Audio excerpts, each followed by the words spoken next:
talked about is 100 Thieves early game and how they've been incredibly passive. And when Closer is at his best, in my opinion, it is when he's able to affect his lanes early. So I really... Baseline for Lee Sin is really low, so you're not always going to make too much go on. Maybe a level 2 all-in engage. Bussio's forced to flash. The Ignite is burning down on Sven, and he doesn't flash. He thought he was going to live, but it's first blood over to 100 Thieves bot lane. Closer is here for the Sonic Wave, but Blabber shows himself, and that means Closer is not going to take the Resonating Strike. Yeah, not going to be a lot of the advantage that Kennen would have.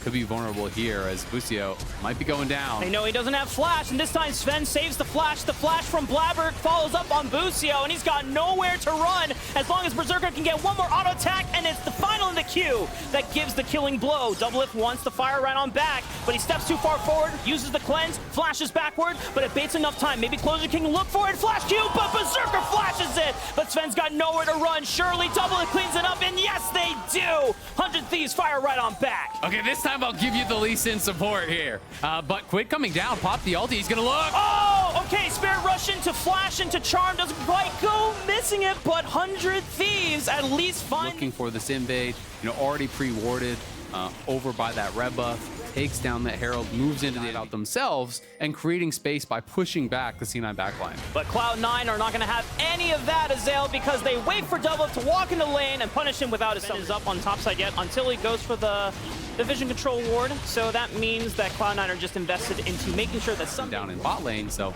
paying respect over to that. He's just going to sit back at the tower, wait for the wave to crash. It is the first tower taken by Quid down here on that bottom side. It was solo gold, I believe. I imagine that your one item spike here, if you're playing any fights, it has to be numbers advantage. You need to make sure that you are... Doesn't really feel like a win here for 100 Thieves. Yeah, and they are able to take down that tier 1 tower top as well, as M&S was pushing up there, and Quid's now in trouble. The re-engage, they know that Quid doesn't have Spirit Rush here as he... Maybe the trail equalizer is going to light them all up on the pieces. Doublelift is forced to flash over the wall. Nice kick from Closer, keeps Berserker stunned up, and they all end on that play. They're only able to trade one back. Someday firing with the teleport of his own as he re-engaged into Cloud9's backline, and he's able to trade one back. Blabber stunned up. 100 Thieves come alive as they don't let Someday down, and 100 Thieves. Doublelift, everyone kind of going in, trying to take him out. Remember, Sven didn't have his flash, so the whole team couldn't actually get there. Blabber starts it off with 4,000 HP on the Dragon. Cloud9 still waiting. Quid fires for Spirit Rush, but it's just the equalizer right on top of the engage from Sven, and oh my goodness, this is going to be disastrous for Cloud9, but 100 Thieves, they're just falling by the wayside. Cloud9 turned that fight completely around. It looked bad once Sven first went down, but as Nautilus, you know, your life is for the team. All four... Why is that the target we're going for here, guys? The hook was also buffered out by Sven, so yes, he flashes, he Spirit Rushes, he survives. Sven goes to find these correct angles, and 100 Thieves have not been able to do it just yet, but they're looking for M&S now. Okay, Closer looks for the kick on to M&S. Do they have the damage follow-up? M&S is stunned up for pretty much a lot of the time, but Clouds are trying to flash over the wall, but M&S still survives! And Dustblade allows him to keep alive, and Cloud9 is just cleaning up all the 100 Thieves members on the other side of the wall. Oh, it's disaster for 100 Thieves, and Cloud9 for them. It's just another day in the office. Triple kill for Fudge. They're pushing in the minion wave. And with the Baron buff on their side, I don't know if they're going to do fatal damage to the Nexus, but they're going to look for as much as they can. Yeah, they're looking for a lot here. Fudge flashed in, caught Doublelift with both the Electro Harpoons at the end there, is able to get the kill. The initial engage on M&S was great. They got the kick, they landed the charm, but they weren't able to finish him off, and Quid went into his Zonias pretty early when it matters most. For Cloud9, just a couple minutes and just letting the game being choked out against your will.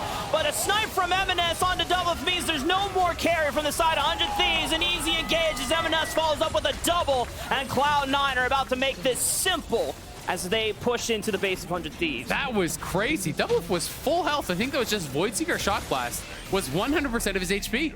That is ridiculous. You're 2 screens away and then you're dead. And now Cloud9 marching on the Nexus. Here comes the TP. They want to finish the game. Someday goes in for one slicing Maelstrom, but doesn't get all the full procs off. He pops before he gets anything done. Cloud9 point where you can do 2 shock blasts per acceleration gate.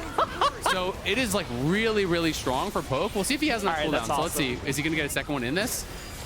Yep. There it is. So you can actually hit that point where it's more of a late game build, but C9 going to end the game.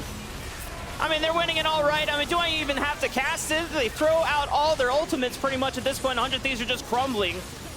Retreating back to the fountain as Nexus turret 1 is about to fall. The second turret will fall as well. Dredgeline doesn't even care if he hits it or not. Sven has done his job. He gave up his sacrifice. And you already talked about before, it's just so hard to play Lee Sin at this point in the stage of the game when you're so far behind. But Cloud9, what a damn good way to bounce back after yesterday. And they're showing why they're one of the best teams in the league. Yeah, they're going to try to pad the stats here, looking to farm some more kills in the fountain. They'll try to make something happen. They are getting low. Okay, Boostio with the Magna Storm. They take out 2. Can they take out 2 more? But the minions are already doing the work. And Cloud9 will take another win in the summer split. The 27 minutes in, 20-11.